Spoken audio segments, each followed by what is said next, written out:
जैन देशवासियों, कई दिन से चर्चा चल रही है देश में जगदीप धनखड़ जी के इस्तीफे के बारे में। हर एक नेता, हर एक पॉलिटिकल पंडित आप अपने हिसाब से बयान दे रहे हैं, और कई जो नेता ना वो क्या करते हैं, जाट कम्युनिटी के अंदर एक गुस्सा पैदा करने की कोशिश कर रहे हैं। अगर भाई जाट था इसीलिए हटा दिया, बीजेपी जाटों को देख के राजी नहीं है। और ये देश में पहली बार हुआ है अगर इस तरह से बेइज्जती करके उपराष्ट्रपति का इस्तीफा लिया गया हो। मैं यहाँ सबसे पहले तो देश को और खासकर जाट कम्युनिटी को बताना चाह रहा हूँ, ये देश के इतिहास में पहली बार नहीं हुआ। देश की राजनीति में पहले भी हुआ इस तरह का काम। 20 जुलाई 1969 को इंदिरा गांधी ने इसी तरह से उपराष्ट्रपति वीवी गिरी का इस्तीफा लिया था। क्यों? इंदिरा गांधी प्रधानमंत्री थी, कांग्रेस की सरकार थी, और वीवी गिरी है ना, वो उससे ऊपर उठ के काम करने लगे थे, कांग्रेस के विरुद्ध काम करने लगे थे, अपने निजी स्वार्थ के लिए काम करने लगे थे, देश हित में नहीं काम कर रहे थे। तो कांग्रेस पार्टी ने उसका इस्तीफा लिया था वीवी गिरी का। अब जैसे धनखड़ जी वाला जो प्रकरण है, धनखड़ जी जाट कम्युनिटी से, पहले तो मैं ये बता दूं, और जाट कम्युनिटी को मैं एक और बात बताना भी चाह रहा हूं इसके बीच में ही। जब से देश आजाद हुआ है हिंदुस्तान में कुल 6 जाट गवर्नर बने हैं, किसी भाई को नहीं पता हो तो।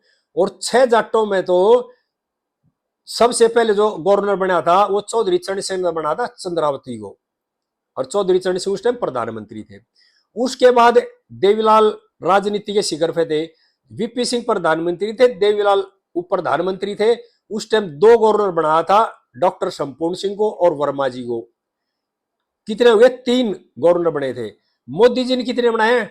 मोदी जी ने अकेले 3 गवर्नर बनाए जाट कम्युनिटी से। एक जाटों के लिए खासकर मैसेज देना चाह रहा हूं मैं, जब देश आजाद हुआ तब तक 75 साल में जितनी सत्ताएं रही बीच में, सिर्फ 3 गवर्नर बने जाटों के। मोदी जी ने अकेले 10 साल में तीनों को बनाया जाटों को, और जाट कम्युनिटी को मोदी जी ने सिर पे बैठाने की कोशिश करी। लेकिन हम क्या है, हम अपनी वफादारी में खरे नहीं उतरे। जिस तरह से मोदी जी ने मलिक साहब, जो सतपाल मलिक है, उनको गवर्नर बनाया, धनखड़ जी को गवर्नर बनाया, देवव्रत को गवर्नर बनाया। 2 जो है सतपाल मलिक का और धनखड़ जी का जो ड्रामा है वो तो सारे देश ने देख लिया, खासकर जाटों ने भी देख लिया। अरे भाई मैं खुद भी जाट हूं, कदे आप ये सोचो ऐसे ही करा है। मैं जाट कम्युनिटी को समझाना चाह रहा हूँ, एक आदमी ने तीनों गवर्नर बनाया और पूरे 75 साल में 3 आदमी बने गवर्नर। और ये जो भ्रम पैदा करे ना, अब बीजेपी जाट एंटी है, मोदी जाटो देखकर राज्य नहीं, ये आपकी गलत सोच है, इस सोच को बदलने की जरूरत है। छोटू राम जी जो हमारे सिरमौर थे जाट कम्युनिटी के, उन्होंने एक बात कही थी, मैंने तो उनको देखा नहीं पर लोगों से सुनी है। उन्हें कही थी, रे मेरे भोले भाले जाटो, एक तो बोलना सीख लो, एक अपने दुश्मन को पहचानना सीख लो। जाट कम्युनिटी में खास बात हो, अपने दुश्मन को पहचानना नहीं जानती। वो क्या करती है, भावुक होकर उल्टे काम करेगी, यानी ना तो खुद राज कर सकती, सत्ता ना तो खुद संभालने की सकती, और ना कोई अच्छा राज करे उसको देख सकते। अच्छा सच्चाई तो ये हमारी 1975 में जब इमरजेंसी लगी थी, उसके बाद जनता पार्टी बनी थी। जनता पार्टी 26 महीने में तोड़ के फाड़ बना दी थी कांग्रेस ने और इंदिरा गांधी ने। और उसमें भी जो चाल चली थी ना, उसमें पार्टी टूटने का कारण ही हमारा जाट था, किसी भाई के बहम हो तो। दूसरी बात है, अब जो कांग्रेस की सरकार 2014 से नहीं है, उसके बाद कांग्रेस तिलमिलाई हुई है, वो चाह रही है किसी भी तरह से सत्ता को उखाड़ के फेंका जाए, और अलग अलग तरह के प्रचंड रच रही है, और काफी कोशिश कर ली। लेकिन जो सत्ता में फिलहाल बैठे हमारे प्रधानमंत्री जी काफी समझदार हैं और उनकी हर चाल को फॉलो कर रहे हैं। अब क्या था, जो 3 गवर्नर बनाए प्रधानमंत्री जी ने, धनखड़ जी, मलिक जी और देवव्रत जी, 2 का खुलासा तो हो लिया, एक देवव्रत जी बच रहे हैं। अब देवव्रत जी देखो जाट क्या की जो साख इसको बचाते हैं, या वो भी अपने इन 2 भाइयों के कदमों पे चलेंगे, वो आगे भाई समय बताएगा। लेकिन जो मैं यहां प्रधानमंत्री से भी कहना चाह रहा हूं, आपने प्रधानमंत्री जी इन 2 लोगों को पहचानने में भूल कर दी। ठीक है, आप देश की सभी बिरादरियों को लेकर साथ चलने की आपकी नीति रही है, और आप सबका साथ सबका विकास के साथ नारा देकर चल रहे हो, बहुत अच्छी बात है। लेकिन आपने यहां पहचानने में चूक कर दी। ये दोनों आदमी, सतपाल मलिक साहब भी और हमारे धनखड़ साहब भी, ये दोनों कभी भी एक पार्टी में नहीं टिके। जब ये अपनी जिस पार्टी में पहली बार आए थे उसी के वफादार नहीं रहे, तो आपके वफादार कैसे हो जाएंगे? ये बिल्कुल नहीं हो सकते।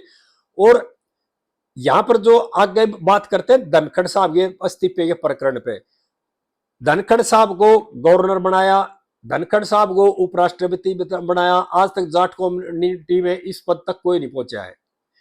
और उसके बाद धनखड़ साहब अपने स्वार्थ में इतने लीन हो गए कि देश विरोधी भी काम करने लगे, पार्टी विरोधी भी काम करने लगे। या मैं देशवासियों को एक बात और बताना चाह रहा हूं, इन्होंने ऐसे ऐसे काम कर रखे हैं, अभी वो बंद है बस्ता उन चीजों का, जो खुला है ना, और जो हमने शर्म आने लगे जो काम इन्होंने करे हैं। ये हर बात में ये सोचने लगे कि मैं प्रधानमंत्री से पार्टी से ऊपर हूं और मेरा इतना बड़ा पद है और अब मुझे 6 साल तक कोई ना ले सकता, ये इनके दिमाग में बहम बैठ गया था।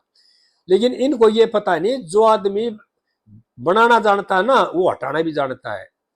और यहां जो शासन चलता है वो चलता सबके साथ से, पूरी जो टीम है वह काम कर रही है। और इनको जो लिया गया था ना, ये मान के लिया था ये अच्छे लोग, इनके तजुर्बे का फायदा मिलेगा देश को भी और पार्टी को भी, लेकिन ये अपने निजी स्वार्थ में आ गए। और धीरे धीरे इन्होंने 2024 के बाद अपने स्वार्थ के लिए ऐसे काम करने लगे, अपने दामाद के साथ मिलकर के। और जो सोनिया गांधी का दामाद है वडारा, उसके साथ मिलकर के ये देश के विरुद्ध काम करने लगे और पार्टी के विरुद्ध काम करने लगे। और इन्होंने जाल बुनना शुरू कर दिया बीजेपी की सरकार को उखाड़ने का। और ये नतीजा था कि इनको जब सारी सीमाएं पार होगी ना, कई बार धनखड़ जी को समझा भी, लेकिन ये नहीं मानने अपनी बात पे, जिद पड़े रहे और अपने दुश्मनों को पहचान नहीं सके। इसके जो दुश्मन थे ना, वो चारों तरफ का आ गए। और दुश्मन कौन थे? जो विपक्ष में बैठे लोग हैं, वे दुश्मन थे, ये पहचान नहीं सके उनको। और ये उनसे मिल गए। और उसके बाद जो इनकी स्थिति हुई, जो ये दिन इन्होंने देखने पड़े, इनकी अपनी सोच का नतीजा, अपने कर्मों का नतीजा है और अपने कर्मों का फल है। यहां मैं देशवासियों की बात और बताना चाह रहा हूं, 20 जुलाई को है ना, धनखड़ जी की पत्नी का बर्थडे था। इन्होंने अपने कोठी पे अपनी मिसेज का जन्मदिन मनाया। उसमें जो वाइस प्रेसिडेंट ऑफिस का जो स्टाफ था वो थे, टीवी वाले थे, मीडिया वाले थे। और वो जन्मदिन में ना सरकारी खर्चे हुए। धनखड़ जी सवाल आपसे करो रहा हूं यहाँ पे, आपकी पत्नी और आपकी उम्र हो रही है 70 पार, और आपने जो जन्मदिन मनाओ सरकारी खर्चे से मनाया। अगर खर्चा करना था तो अपनी जेब से करते ना, सरकारी खर्चे से क्यों मना जन्मदिन? इसका मतलब आपने ये भ्रष्टाचार किया है।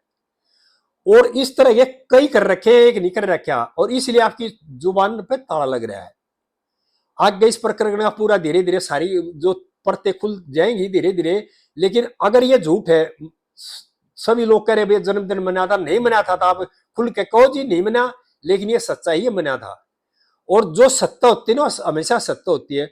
और जो आपके जो दामाद हैं, यानी कि धनखड़ साहब के भाई हैं कुलदीप धनखड़, उनके दामाद हैं राहुल कुशवाहा, उसकी और वाड्रा की मित्रता है और उसमें कुछ लेन देन भी है। और उस लेन देन का ही पता लग गया सरकार को। और बहुत बड़े बड़ी चीजें हैं कई जो बाद में खुलकर आएंगी। मैं यहाँ पर सभी देशवासियों को बताना चाह रहा हूं, देश का जो राजा है ना, वो इतना मजबूत हो जाना चाहिए, वो इतना सशक्त होना चाहिए कि देश के हर पॉलिटिशियन की ये होना चाहिए कौन क्या कर रहा है, कौन क्या कर रहा है। और ये जो चीजें है ना, ये हमारे प्रधानमंत्री में भाई, और इसका हमारे देश को फायदा होगा, नुकसान कोई नहीं होगा। अगर प्रधानमंत्री मजबूत है, प्रधानमंत्री की सोच मजबूत है, प्रधानमंत्री समझदार है, तो हमने उनका साथ देना चाहिए। और ये चीजें है ना देश को आगे ले जाती हैं। मैं या देशवासियों और कहना चाह रहा हूं, आपने कई बार टीवी पे भी देखा होगा, मोदी जी अपनी माँ के जन्मदिन पर, अपने जन्मदिन पर अपने घर जाते थे, अपनी माँ और खुद होते थे, और एक छोटी सी थाली में या कटोरी में कह लो, एक छोटा सा टुकड़ा मिठे का जिसका तोड़ के माँ बेटा एक दूसरे मुंह में देते थे। प्रधानमंत्री, जिस माँ का बेटा प्रधानमंत्री हो, उसका तो पंडा लगना चाहिए 500 किलो में, लेकिन नहीं कराया। ये है देश की अच्छी सोच के लिए काम करते हैं ये लोग, अपने स्वार्थ के लिए नहीं जीते। लेकिन धनखड़ जी की उम्र होगी 75 साल की और मिसेज की उम्र होगी 70 पार की, लेकिन ये जन्मदिन मनाते हैं पत्नी का सरकारी खर्चे में। ये फर्क है मोदी जी में और धनखड़ जी में देशवासियों, और खासकर जाट कम्युनिटी को बता रहा हूं, ये फर्क है मोदी जी में और धनखड़ में भाई। और इसलिए धनखड़ जी का इस्तीफा लिया गया है, और मेरे विचारों से कति जायज लिया गया। ऐसे आदमी को, जो स्वार्थी आदमी है ना, अपने हित के लिए काम करता है। जो खर्च सरकारी खर्च पत्नी के जन्मदिन में करा, गांव में किसी छोरी की शादी कर देते, गांव में किसी बच्चे की फीस भर देते उस जन्मदिन की? नहीं, क्यों? उसके बाद ने मीडिया कर्मी बुलाए, उसके बाद ने टीवी वाले बनाए और उनसे बात करी, मीटिंग करी, मोदी सरकार के खिलाफ मीटिंग कर रहे थे, बात थी या। और आगे फिर इस तरह की बातें पर बताता रहूंगा। और सभी देशवासियों से प्रार्थना है, अब जो ये मौसमी नेता है ना, जो जाट कौम का भला नहीं सोचते, जाट कौम को भड़काने की कोशिश कर रहे हैं, और सभी जाटों से मेरी हाथ जोड़कर प्रार्थना है, इनके बहकावे में ना आए और अपने विश्वास को कायम रखे। दो नेता इन्होंने जो विश्वास तोड़ा हमारा, और इन्होंने जाट कम्युनिटी का इतना नुकसान कर दिया कि इसका भरपा 50 साल तक नहीं भरा जाएगा जाट कौम को। सभी से प्रार्थना भी इस वीडियो को ज्यादा ज्यादा शेयर करें और मेरे चैनल को सब्सक्राइब करें। आगे फिर इस तरह की बातें करते रहेंगे। जय देशवासियों।